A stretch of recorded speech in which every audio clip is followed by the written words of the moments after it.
methanol and 1-butanol were used for impurity extraction. And under separation, clear surface oily layer separated from solvent.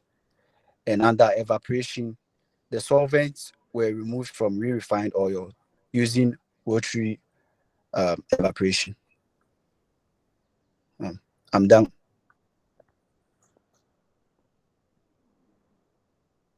So from the review paper, when we were reviewing the paper, the result was that the re-refined oils obtained through acid clay treatment, it showed lower density and higher pour points than the SAE. Yeah, the SAE means Society of Automotive Engineers. Like it was used as a standard oil. But the result also showed that the results obtained using the acid clay treatment had higher density than the used engine oil. As he mentioned in the method, two methods were used. That's the acid clay treatment and the solvent extraction. The solvent extraction also gave us a result. That was it also gave us a lower density than the Society Automotive Engineered Distant Oil. And also it had a higher density. The higher density in the refined oils may be attributed to the removal of saturated compound during the refining process. Sorry to taking you guys to refining class. And also, pour point means, is anyone talking? Okay, pour point means like the pour point is actually like the ability or at the temperature at which oil ceases to flow. So the refined oils may not perform as effective as the used engine oil and the Society Automotive Engineered Oil in temperatures of this and low. Yeah, at a low temperature, sorry. The conclusion was that proper management of used engine oil is crucial in Ghana due to its increasing consumption. Conventional techniques like the acid clay treatment and solvent extraction can effectively recover base oils from used engine oil. And also, a recommendation is that further research is actually required to understand the properties of used engine oils. That's all. Thank you.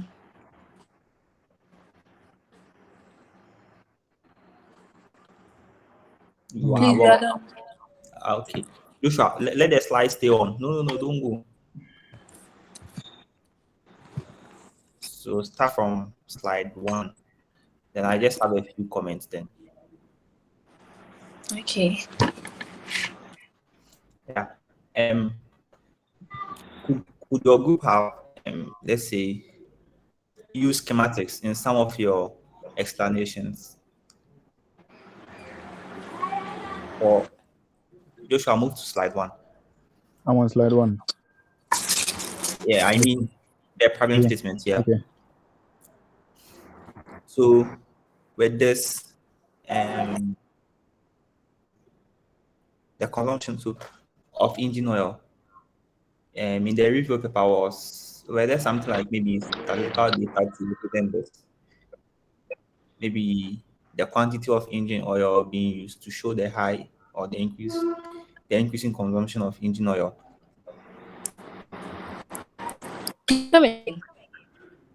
You see, for the problem statement, you are saying that the increasing consumption of engine oil in Ghana requires proper management of used engine oil.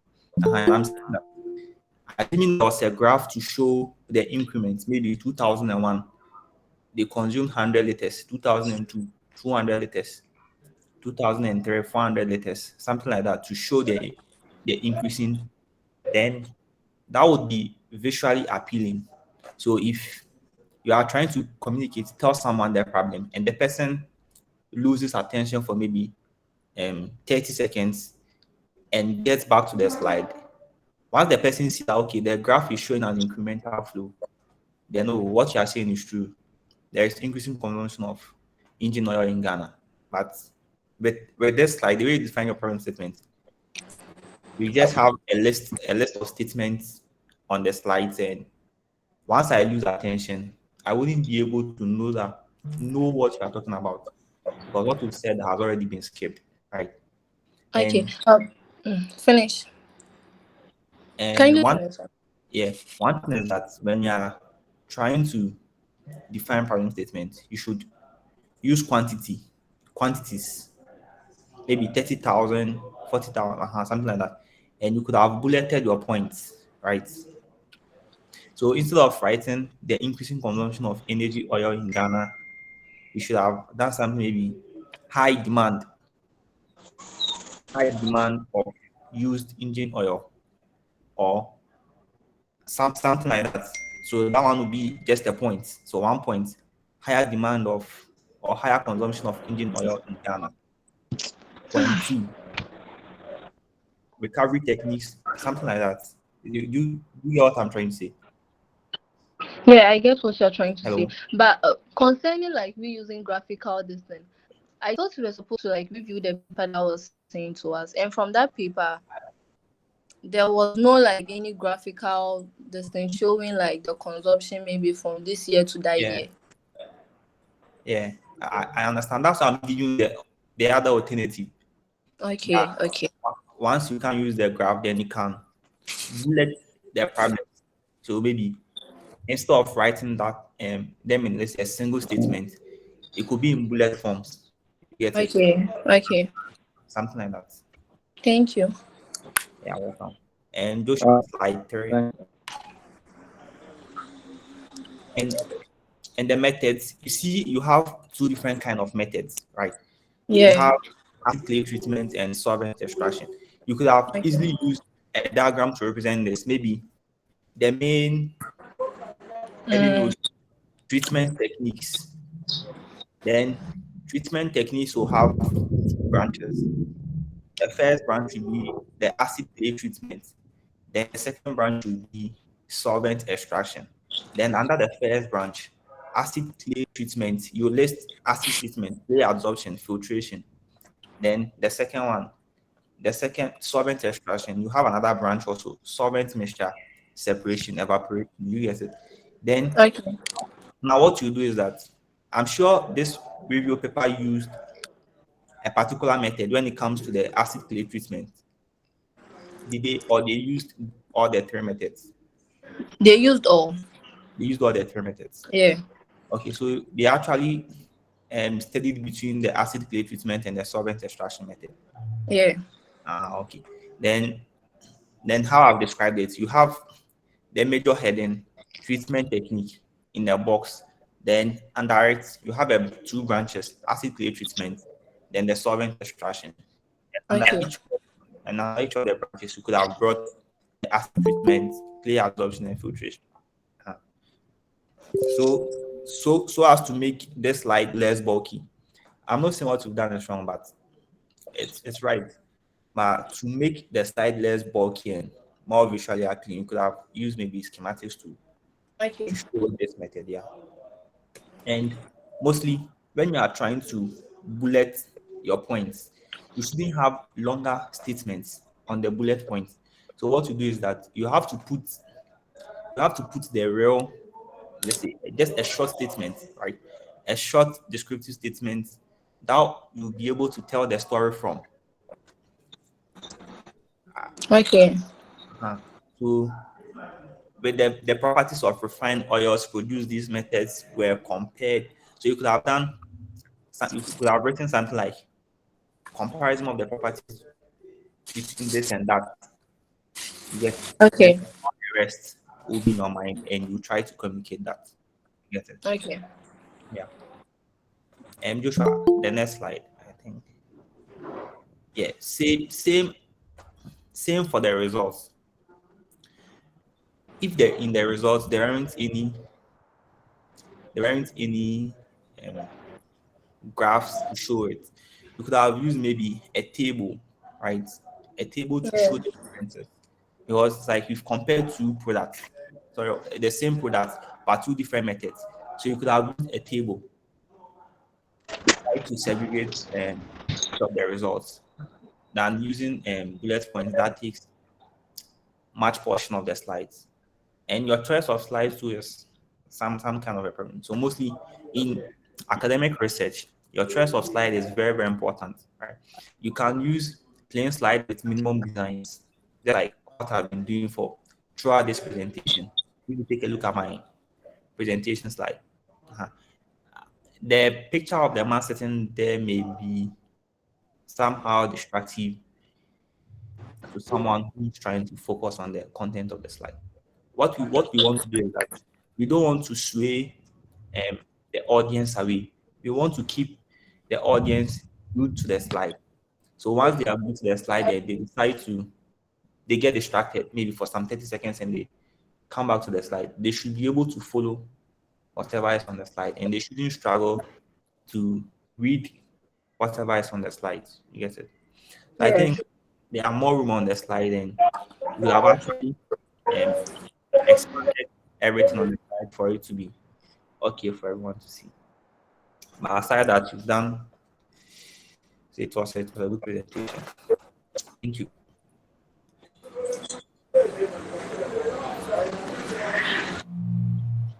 Thank you.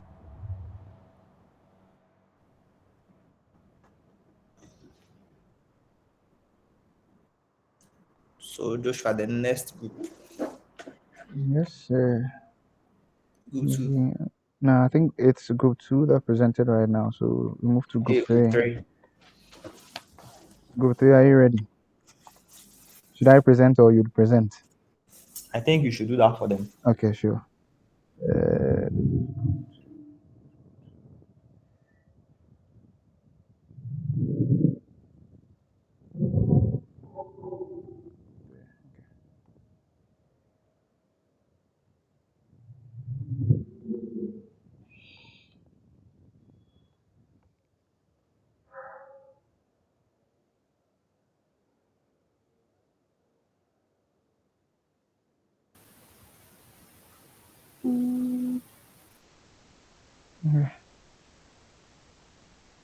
Group 3.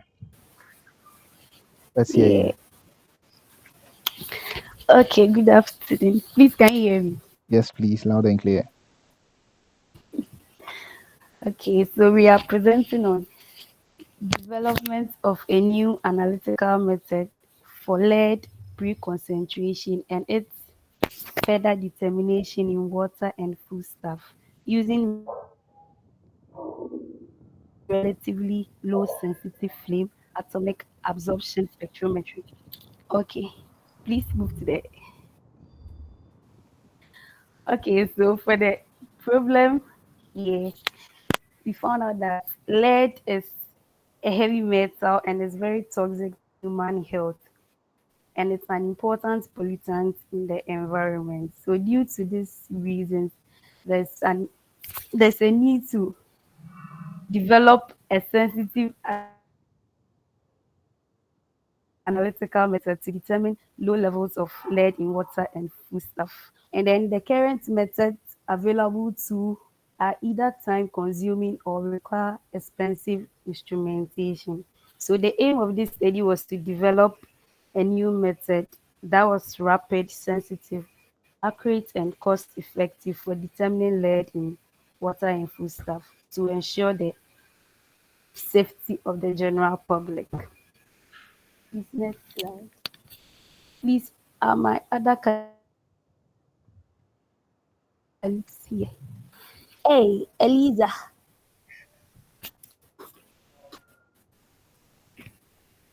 Okay, so for the method,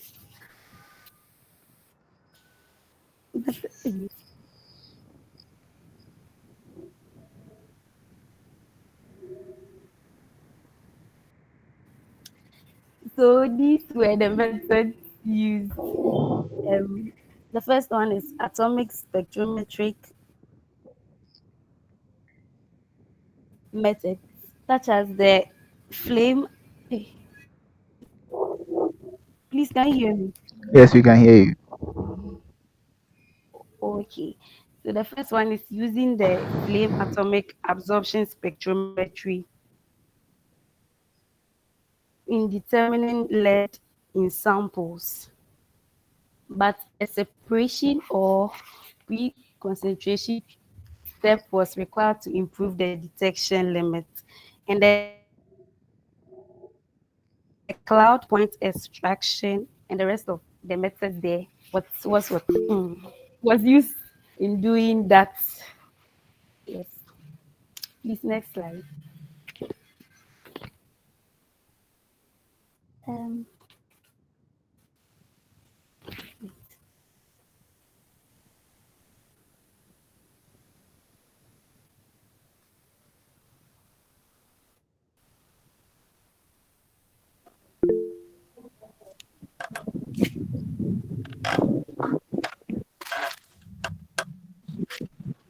So for the results, the first point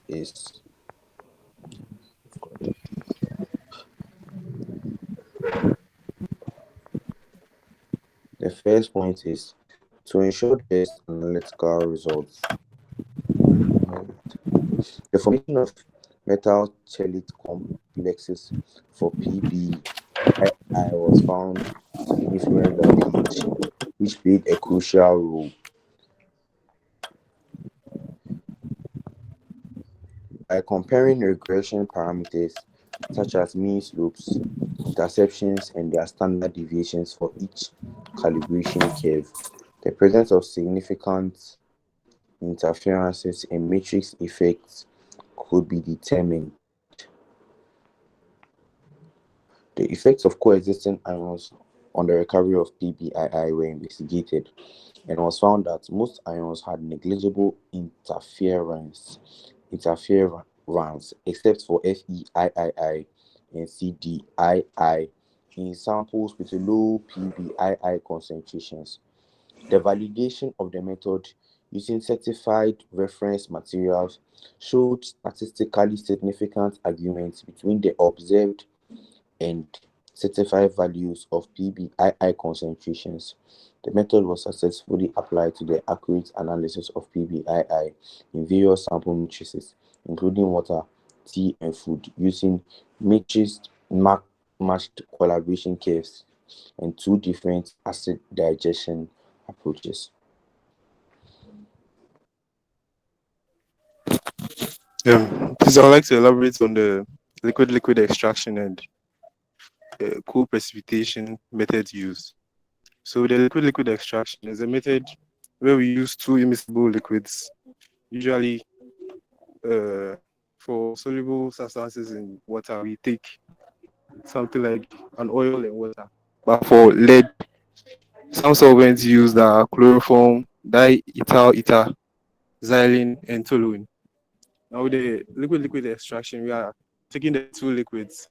One will have high affinity for the lead, while the other doesn't. So it extracts the lead from the food or the liquid. Then we've done the separation. So with the co-precipitation, it's just like forming salt from water, right? So we're going to use, or like the experiments we used to do back in qualitative analysis experiment in SHS, where we form precipitates using other solvents. So for lead we use sodium hydroxide, ammonium carbonate, sodium phosphate, amongst many others. So these are mixed with the substance we are dealing with, the liquid form, to form precipitates. Then we can do the separation from that. The advantages of these methods are, for both, they are highly selective. They are versatile methods. That is, they can be used for, aside lead, they can be used for other methods of separation. They are cost effective because the solvents are not costly. They require less equipment. Yeah, that is the addition I have.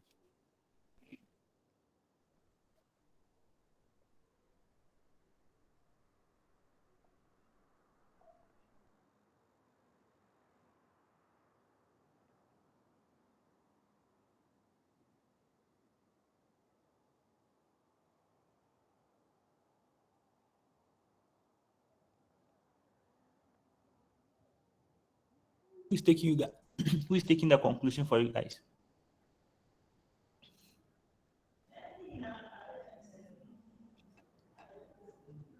Alekam, who's taking the conclusion for you guys? Hello. Hello. Hello, I can't hear you. Okay, so I'll be taking us through the conclusion. Okay.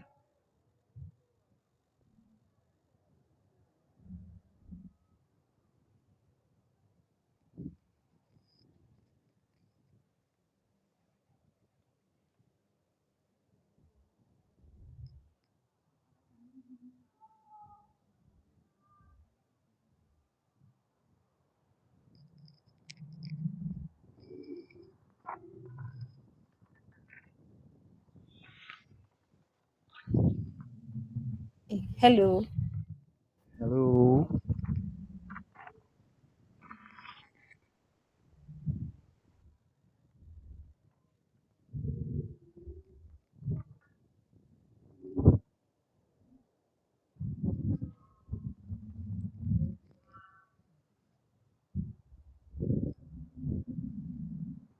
Edna, are you speaking? Because it seems we can't hear you.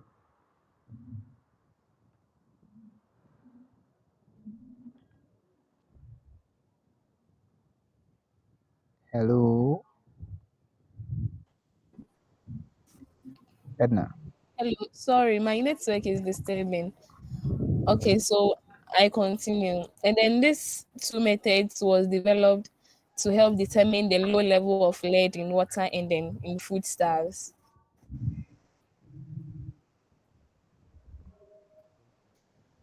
An anionic and then a high density substance which was called the PONPE 7.5, and then we find the meaning to be the polyoxy.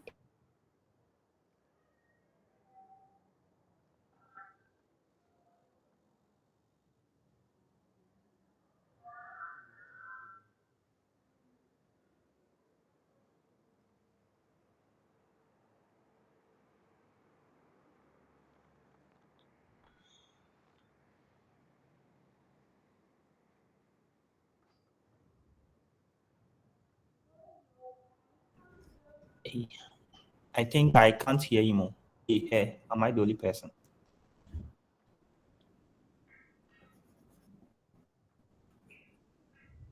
Seems she's having some serious network issues. Can any Yeah. other person do the presentation on the conclusion? Or we should just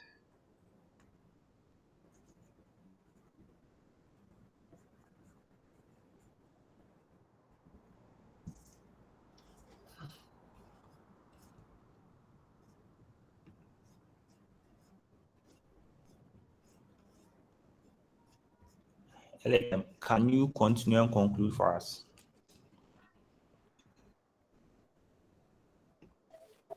Okay, so in conclusion, the simple and efficient method was based on the ultrasonic assisted cloud point extraction UACPE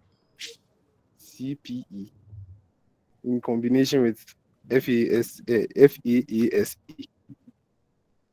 that is flame atomic absorption spectroscopy, spectrometry. It was developed to determine low levels of lead in water and foodstuffs. A non-ionic and high-density surfactant called PONP 7.5, that's polyoxyethylene non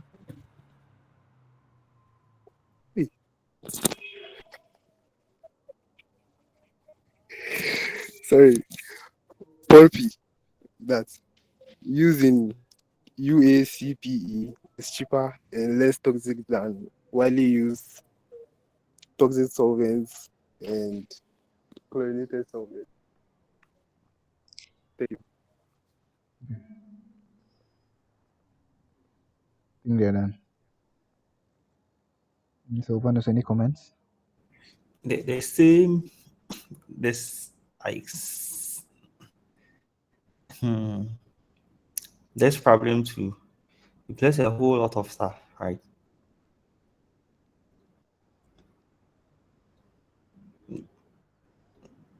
Elikem, is there any better way you could have placed the problem statement on the first slide?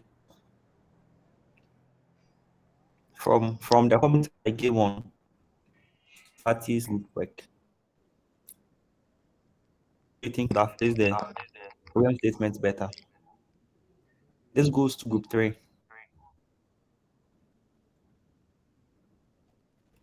Yeah, Elikem. Okay, so based on what you told group 2, I think our problem statement is wordy. That's one. It has a lot of words, and it could have been summarized better. Yeah, I think you could have used shorter sentences than trying to put a whole paragraph there. And do you know one thing you didn't do? You didn't number your slides. Yes. Yeah, it's very, very important to number your slides during numbers. And I think your entire slide looked bulky, even the conclusion and the results. If you look at the results, go back to the results.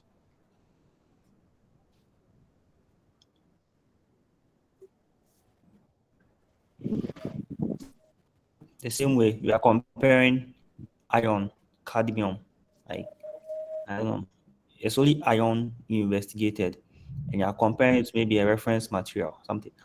It could have been in a table form, right? And you have validation method. You use statistics to show that could have at least been a table form to make it more accurate. Not let's say accurate, like it should. That would have made it easier to communicate than reading the slides. But I got to a time. I think for the fourth point, the validation of method using certified reference materials, we're trying to read the exact thing on the slide, which is one way or the other not quite right when you are trying to present ideas from a research paper. You get it? So I hope next time you do better. And always don't forget to number your slides. Okay. Yeah. The rest of the comments, you might have gotten it from Fatih's group. Joshua, I think you can go to the next group. I think we are going to group 4, right? This is anyone in group 4 around? Group 4.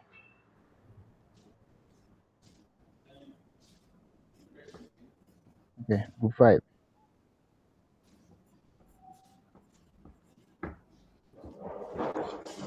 Group 5.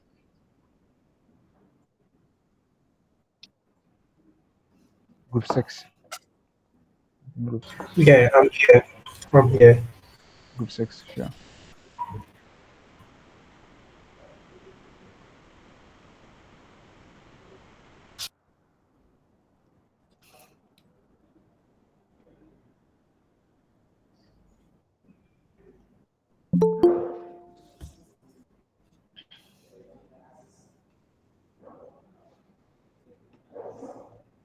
Okay, you may begin. I can't see the slides. Your screen is not showing. My screen isn't showing. Yeah.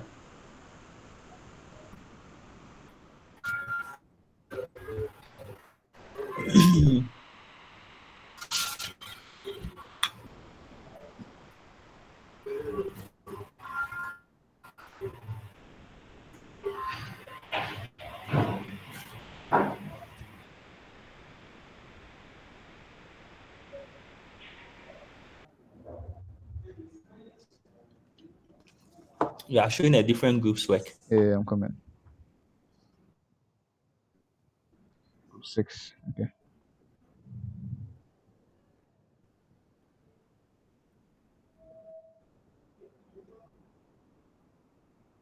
Can you see? Yeah, I can. Okay. Oh, sure. So, hello everyone. My name is Pascal. I will be taking the whole presentation for Group 6. Just more of like a disclaimer. I just followed the process that we took during the sessions, right, on yesterday. Yeah, so more of the presentation is just tailored on how we went about the session yesterday. So yeah, could you move to the next page, page 3?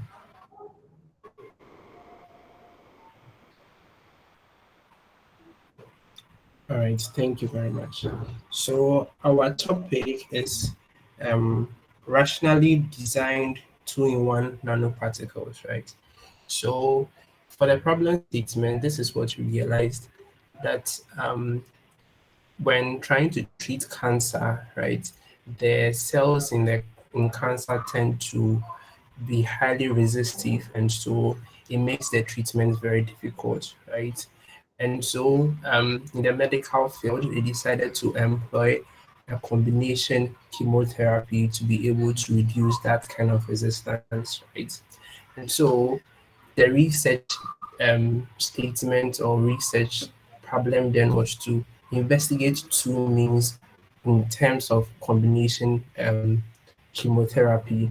So the first one is to combine drugs from a single nanoparticle, and then the second one is to combine drugs from different nanoparticles, right? So from the problem statement as shown in the research abstract, you realize that they wanted to then investigate how, when we use these two combinations, if it will be able to successfully reduce the possibility of drug resistance, cancer resistance, right?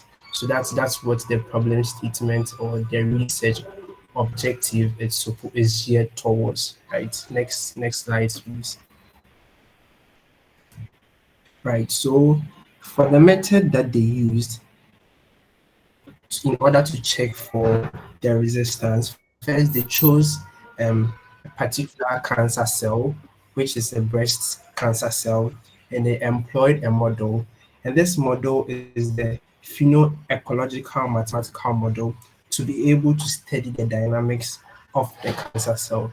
So here they said, okay, let's take a cancer cell and then let's try using a model to try and see if our objective will be able to achieve it. So here they took the cancer cell using that model to check whether if we use drugs from the same nanoparticle, what it will do to the drugs and what to do to the cancer cell. And then they took another one with different nanoparticles, so from different size, and also did the combination chemotherapy and then tested it on the breast cancer cell again, right? And so that was the method that they used. Yeah. Next slide. So after going through this process, they realized that, well, for 2-in-1 nanomedicine, that is to say that the drugs are coming from the same nanoparticle, had proven to be more efficient as compared to the ones that come from different, different nanoparticles. And so it will mean then that if you want to advance in cancer treatment or chemotherapy, it will be best if we employ 2-in-1 nanomedicine in treating cancer stuff, right? So then the discussion then was, objective of the research was to employ different methods in minimizing the impact of resistance in cancer treatment. The current trend in the field involves utilizing drug combinations. The team aimed to determine the most efficient approach by comparing the effectiveness of combining one type of nanoparticle versus using two different types of nanoparticles to combat resistance in cancer treatment. The findings revealed that the combination of a single type nanoparticle proved to be more efficient than using two different types of nanoparticle in addressing resistance in cancer treatment. So that was the bulk of everything that we had on our side. Thank you very much.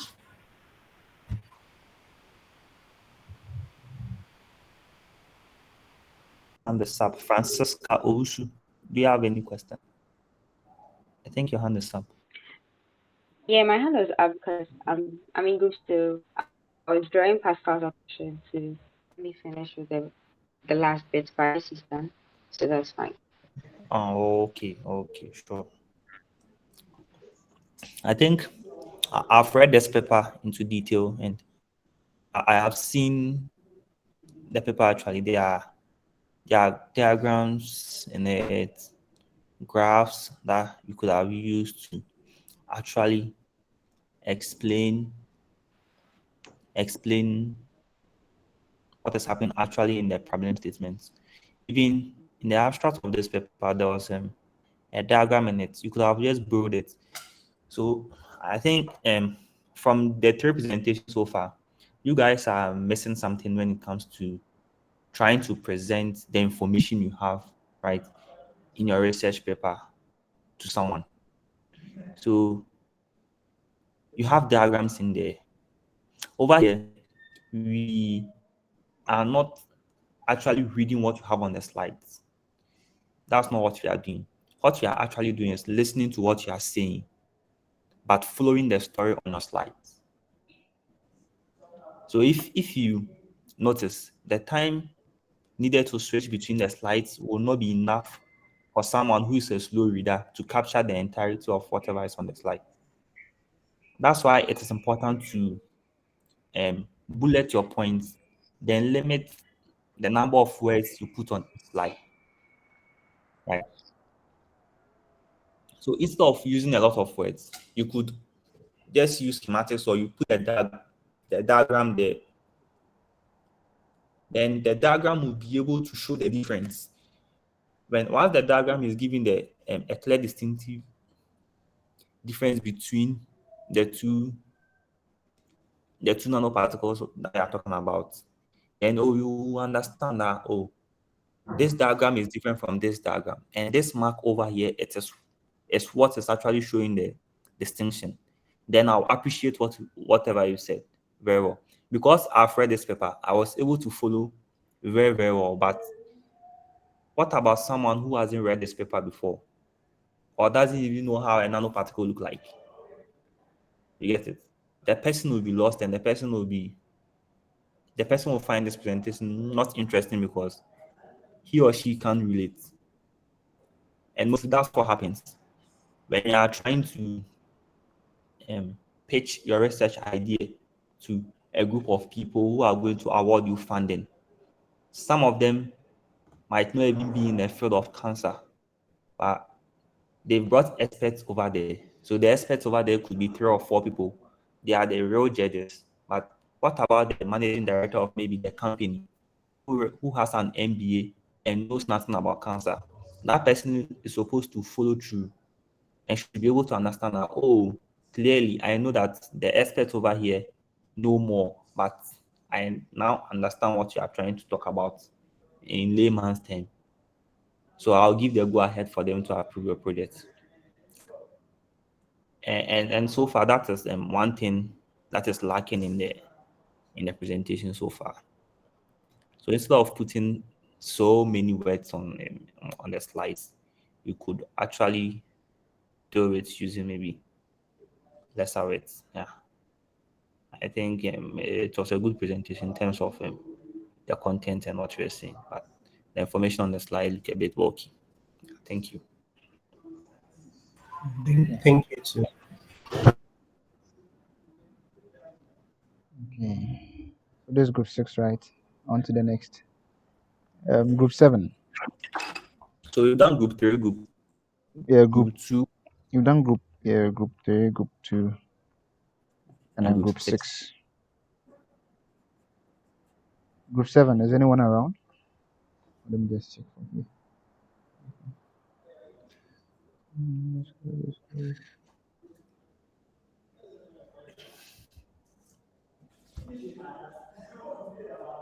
Group 7, okay. I think I have their slides here.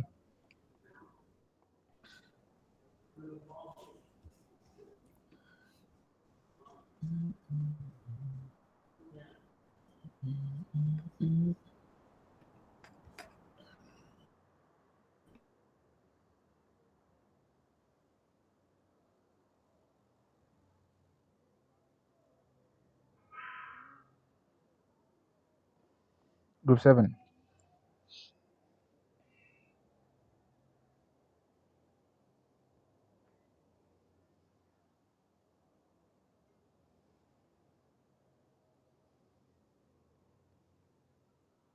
Group 7.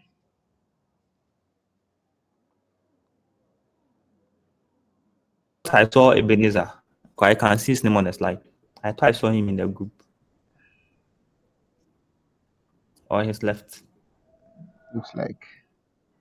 Very interesting. Okay, Okay, yeah, yeah, joined. joined. Eben,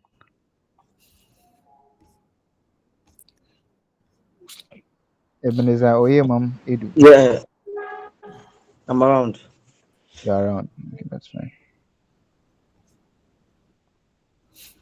I think it's time for your group to present. So I can't see the presentation. you can't see the presentation. Wait, I think it is his network because I Sure. cannot. Good evening. Good evening. Okay, I can see. Yeah, good evening, everyone. Good evening, So sir. we'll be having our presentation on experimental investigation and process simulation of biolubricants production from waste cooking oil. And I am the group. Next slide. Next page, please. Okay. So the problem statement. Now we all know that lubricants are produced from fossil fuels, which are non-renewable. And then also, apart from the fact that it's quite expensive, regenerating fossil fuel is it takes a very long time because it's non-renewable. And then also, after burning there, it has high concentration of carbon.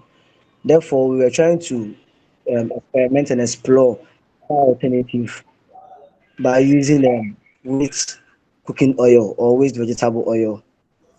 Next slide.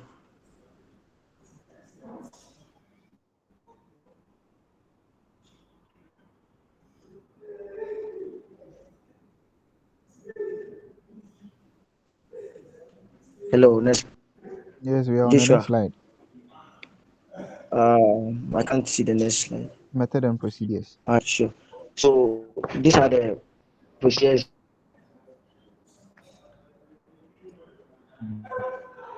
So we first did an experimental procedure by undergoing. Hello, are you there? Yes, I am here. Can you hear me? Yes, we can hear you. Hello. Hello, Eben. Yes. With the procedures, we first do experimental procedure by trans esterification of the. Hello. Hello. Yeah, we can hear you.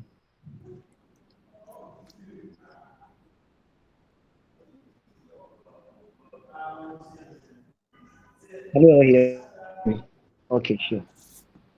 So, all right, sure, thank you. We first did trans esterification of the waste cooking oil to produce a biodiesel. That is the first experimental procedure. Then we did the film synthesis. Film synthesis is known as the fatty acid and metal esters analysis.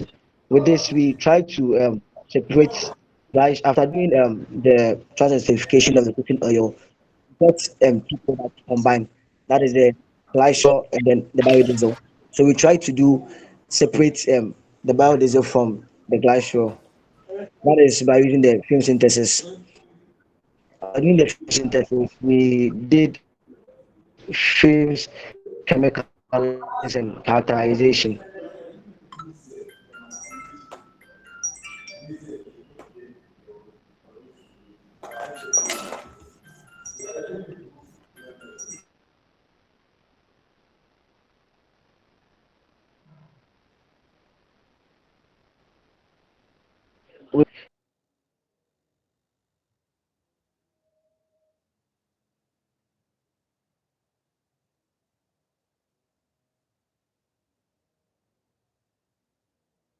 We try to determine the presence of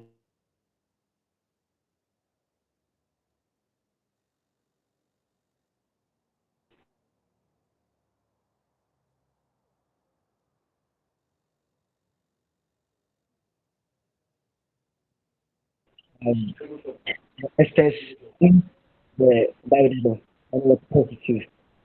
That is the same chemical synthesis. And then back to change quite of fuel. And this we use the biolubricant characterization. So we did thermal analysis and then also we did the viscosity analysis also under the biolubricant characterization. Then after having this, we use this variables obtained, we input them into the simulation software, that is the Aspen, to check for the thermodynamics to see if after this product that we've obtained, if we use them, it will be quite usable. That's what we use process simulation or the Aspen simulation software to do. Next slide. Hello, Joshua. Can I'm you on the please next slide. discussion? Yes, please. Thank you very much. So from above exploration and then analysis, we realized that the FAMES analysis showed that metal leonates and metal palmitates, and then also the metal oleates were the three constituents that was obtained from the waste cooking oil.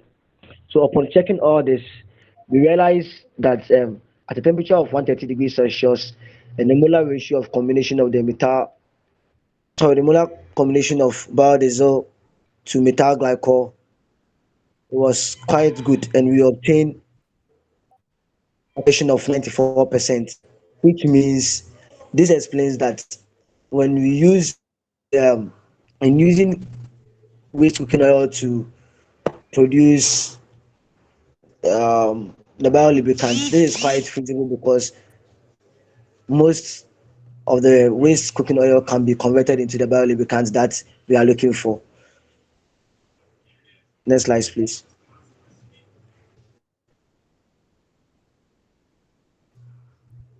Yes. So with the above exploration analysis, we realize that upon obtaining a conversion of 94%, which basically means most of the cooking oil, most of the waste cooking oil can actually be converted to lubricants. And then also we realize that upon the analysis at a temperature of 200 degrees Celsius, the biolubricant we obtained was not degradable, meaning it's quite a standard.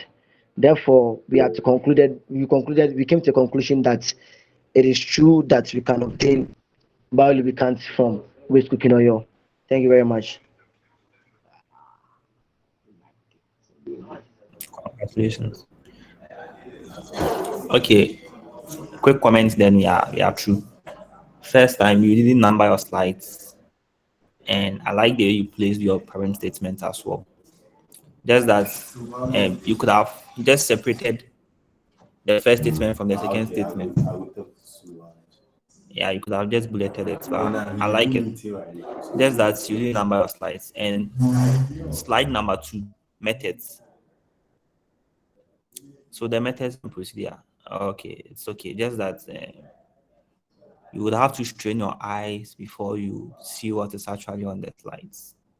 Your slide is a bit dark. And the last word, is it process simulation or process simulation? No. It's process simulation. So My bad. yeah, Process simulation. it's process simulation. So you have to look out for errors. Okay. All right. Yeah.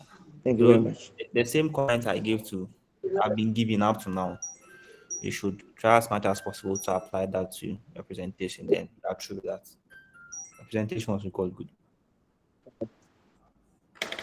good. Thank you very much. You're welcome.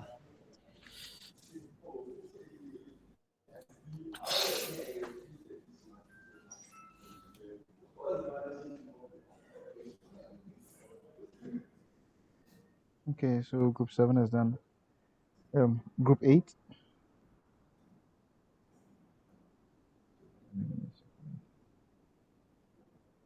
And group 8 then sent their group 8 then send their slide. How about group 9? Group 9?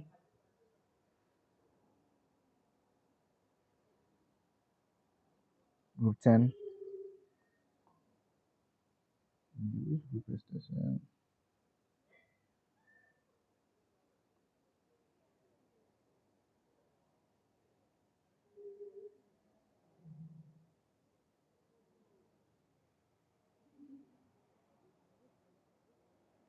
Person name, please. Emmanuel Yoku. Emmanuel Yoku, are you around?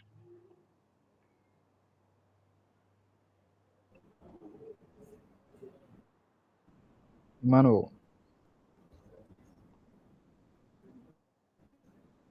Emmanuel said it's in group 5.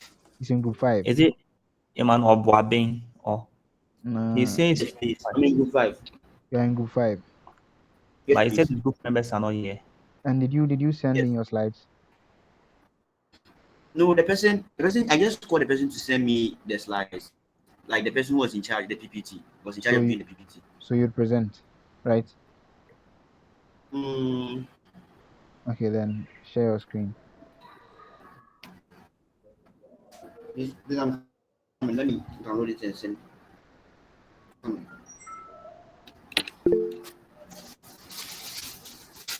Brian.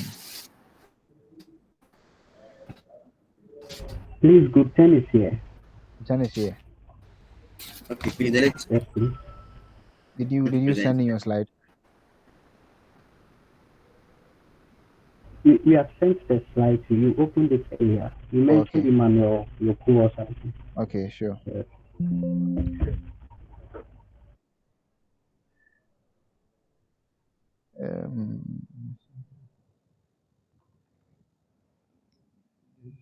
Okay. Let me present for you. So that's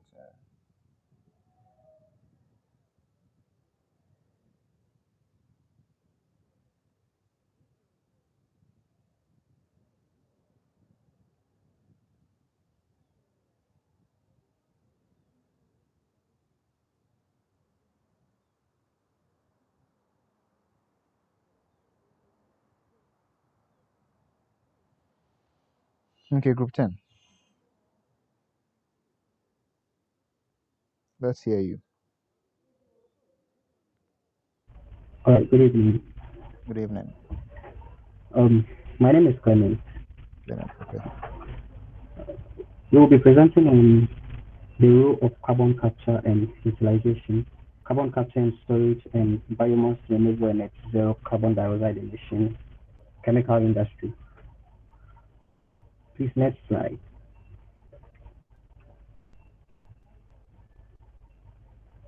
All right, so the problem statement. This paper is about how we are able to use various technologies to reduce carbon dioxide emissions.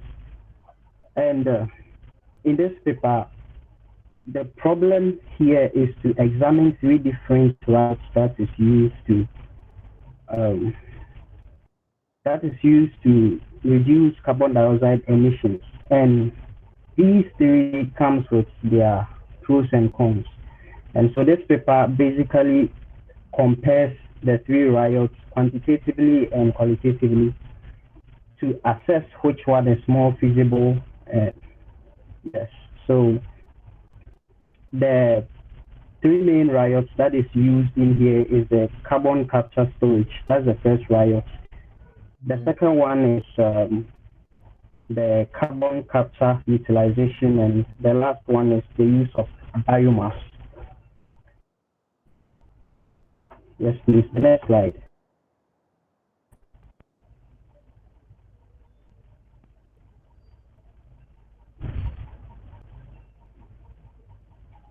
Please, is that the next slide? Yes, results and discussions. Oh, okay. I think you mentioned the guess, methods already, so. Yeah. Okay. I think I need to talk a little bit about the various technologies. So when it comes to the carbon capture and storage, it is the use of fossil fuel. The use of fossil fuel to capture carbon dioxide in the atmosphere and store it. But then it comes with its own problems. And some of these are the availability of storage sites. That's the main problem that comes with this method.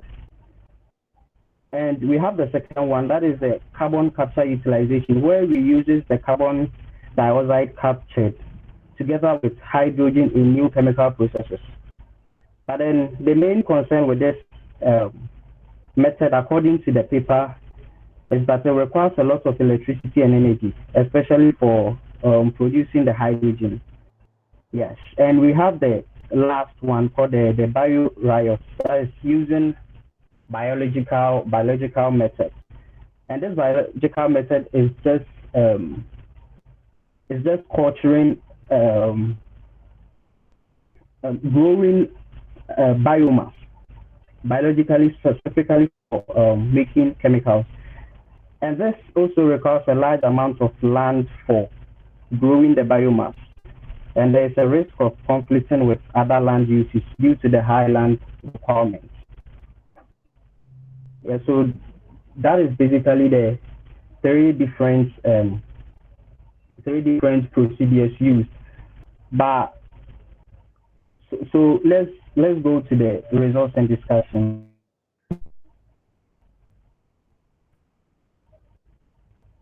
Okay, so as I discussed earlier, the carbon capture utilization riots results in an electricity consumption that is 10 to 25 times higher than that of the carbon capture storage and bioreactors. And the bioreactors also require high capacity of land, and that conflicts with other uses of land because land is already a scarcity. Carbon dioxide emissions of carbon capture utilization rates grow about 8 to 10 times faster than that of the carbon capture storage and bioreactors.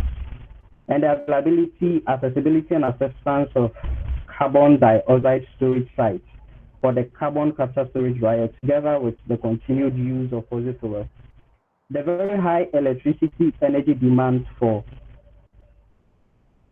carbon capture utilization riots, with the associated strict requirements of very low carbon intensity of the electricity.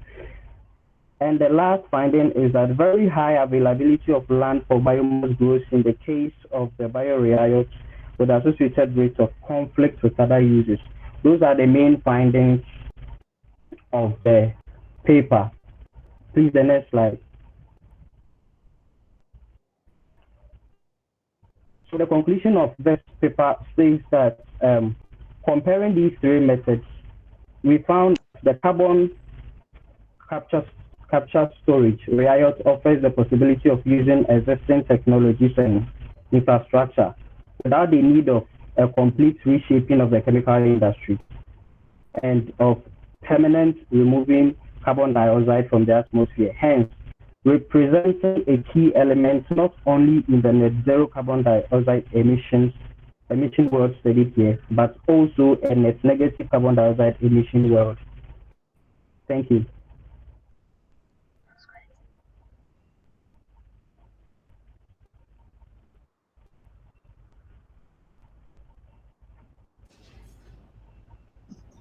I think you know what you've done, right? Like, you know what you could have done following the comments that have been given so far. Yes, please. When it comes to the numbering of the slides and also using visuals to explain some of the methods used. Exactly. Okay. I think now everyone gets the drill. So just try to move on to the next group.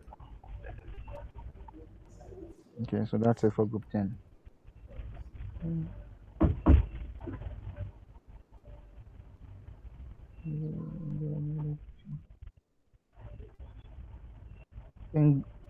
Is group 11 around? Group 11. Yeah, group 11 isn't here. Group 5, there was this guy, is it Emmanuel? Emmanuel, are you still around to present for group 5?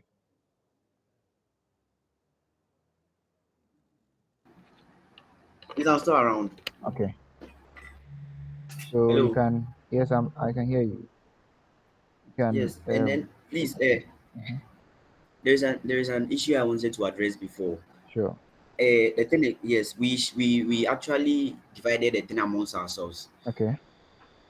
Yes, and then I was supposed to take a part, and then they were supposed like my colleagues were supposed to take a part, but then it's like they are not around, and then I just called the guy for the PPT, and then it's like some people didn't know, but then he didn't inform me because I texted in the group, and then no one actually responded. Okay. Yeah, so even presenting, I don't know, I can only do my part and then the rest because we divided it for like amongst ourselves. So I don't I think don't, that will be a problem, right, Don't worry. Sylvanus? Yeah, don't worry. Just present. Yeah, just present yours, and then let's see your slide. I think I don't have it here, right? So you can share your screen, so we view it from there. okay. Please, where can I share my screen?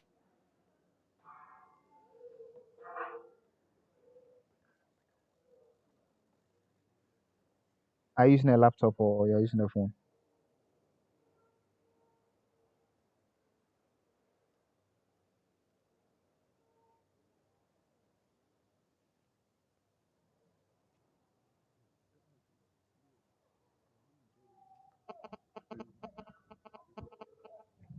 Ima?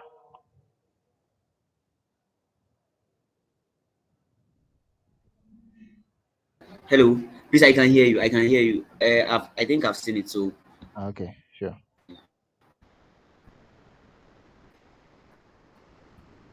a minute.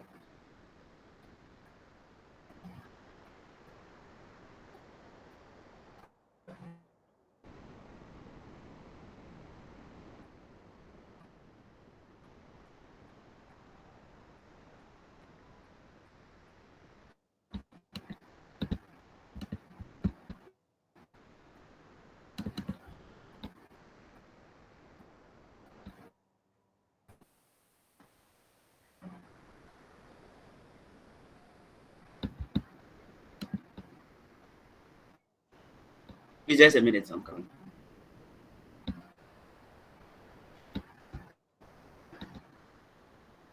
Please, can you see it now? Yes, Ima, we can see your screen. Okay. Just a minute. Uh,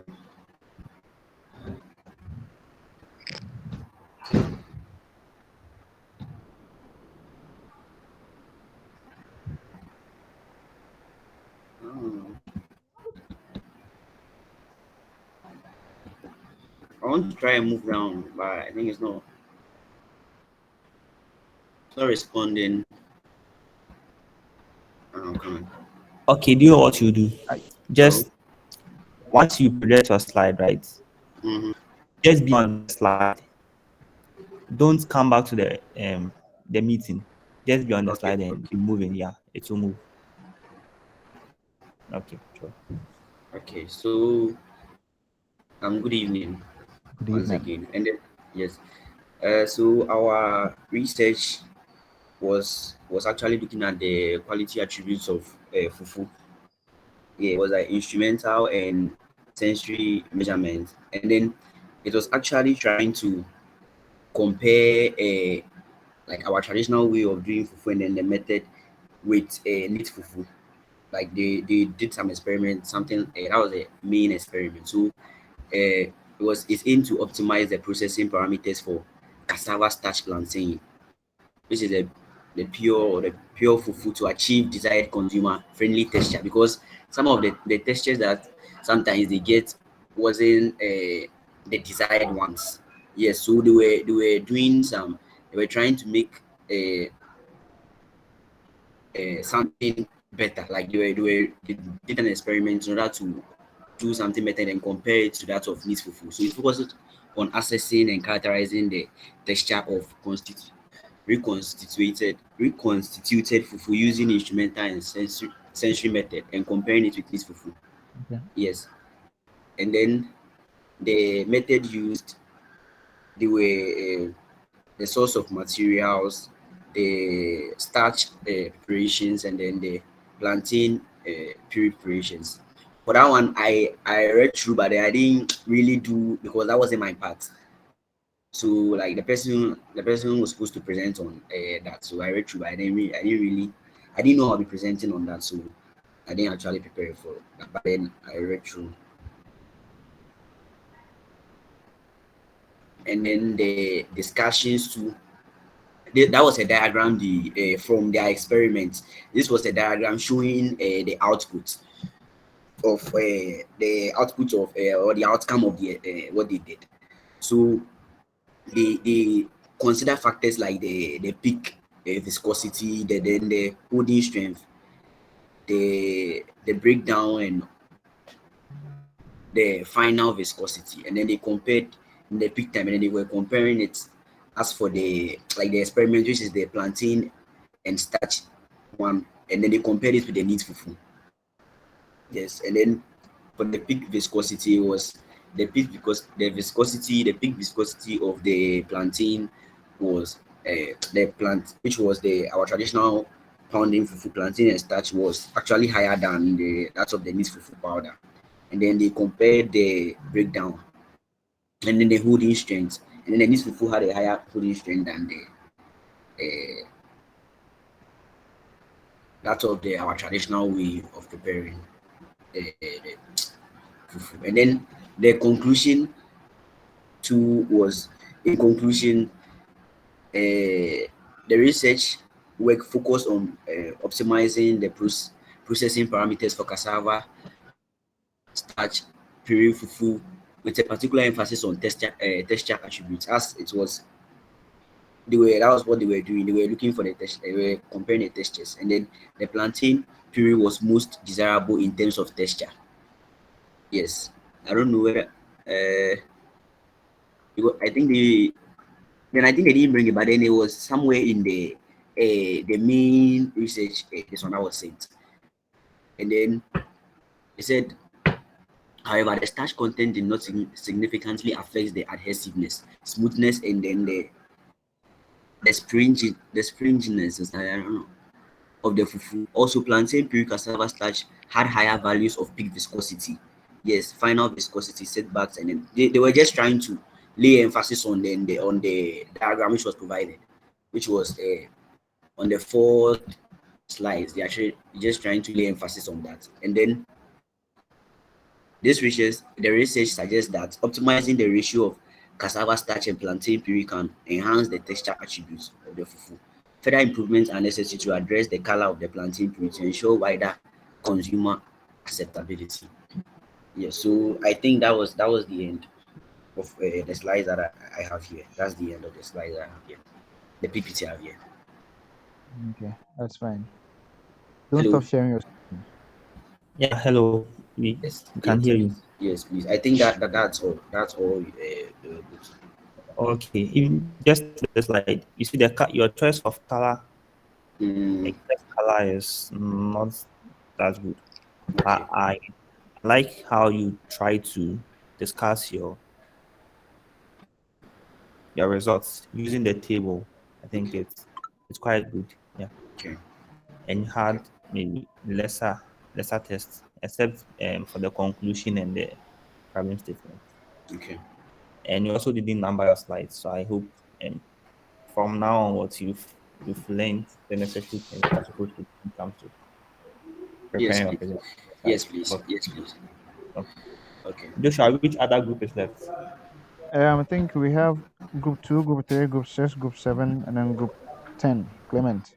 So we're left with group 4, Joshua. group 5. And then, I was actually speaking with my mic on mute.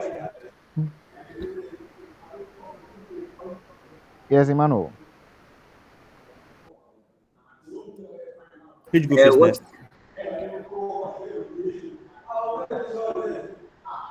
Group 2, group 7, group 10, and group 5 are presented. So I think we're left with group 4, group 8, and group 9. Are they here? And group 11 as well. Even those who have presented, group 1. Not all the members were available. Yeah, not all the members were available. So it's assumed that they didn't complete the workshop. That's what I suppose.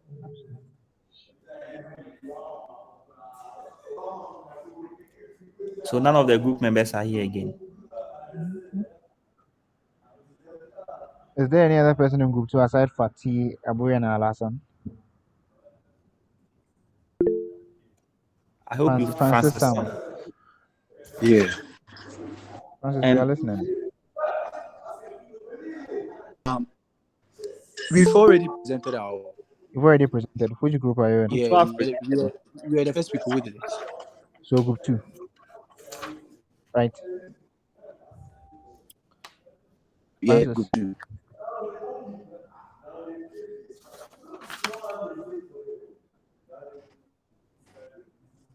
Okay.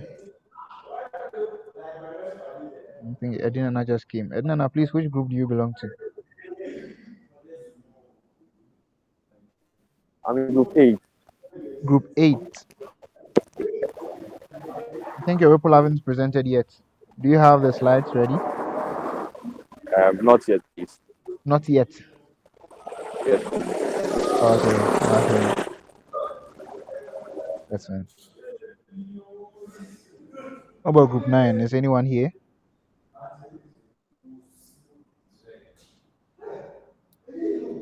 Yes, I'm here. Group 9, you are here. Yes, but the Shakir, slides are not yet ready. the slides aren't ready.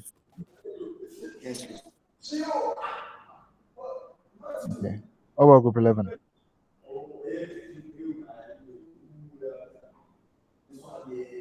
Group 11? No one is here. And group 1? Very first group. the meeting None ends in just 20 minutes, right? Yeah.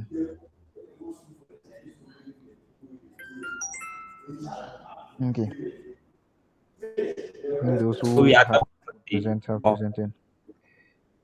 Yeah, we are done with the agenda for today. Only 6 groups are presented today. Yes, only 6 So groups 5 groups didn't presented. present. Okay.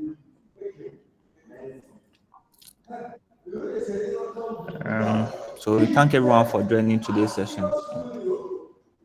We hope it has been a wonderful learning journey for you all.